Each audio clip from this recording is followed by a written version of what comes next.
Mettere in luce le preziosità del luogo partendo dalle ricchezze monumentali e culturali, coinvolgendo le tradizioni storiche di tutto un territorio. Questo è lo spirito con cui è stata inaugurata l'estate ioppolese.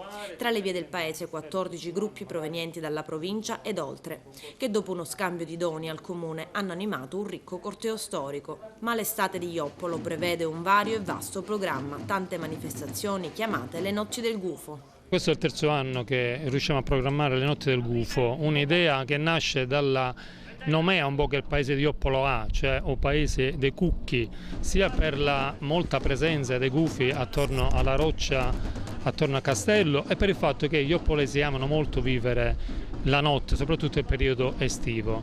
Apriamo l'estate con il corteo storico perché vogliamo proprio recuperare la memoria storica della presenza del Castello Ducale, quindi riscoprire questa identità culturale. Una bella occasione sia per stare assieme sia per condividere le nostre esperienze con questi gruppi. Abbiamo voluto regalare a tutti i gruppi un libro che è stato fatto dall'amministrazione comunale che ripercorre tutti i cenni storici della nostra comunità. Abbiamo fatto una scelta proprio di partire con un corteo storico per incontrarsi con tante altre realtà della nostra Sicilia.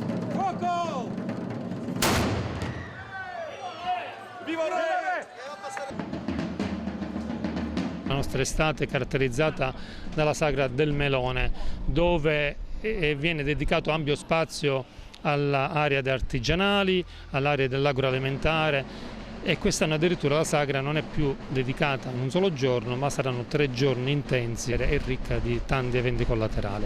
Lo spettacolo dei Camurria, la commedia musicale Lo spione della Scala C, per finire settimana prossima il musical Forza Venite Gente da parte dell'associazione Camico di Naro. Vi invitiamo tutti a essere presenti durante tutta l'estate, che sarà piuttosto lunga nel nostro piccolo paese.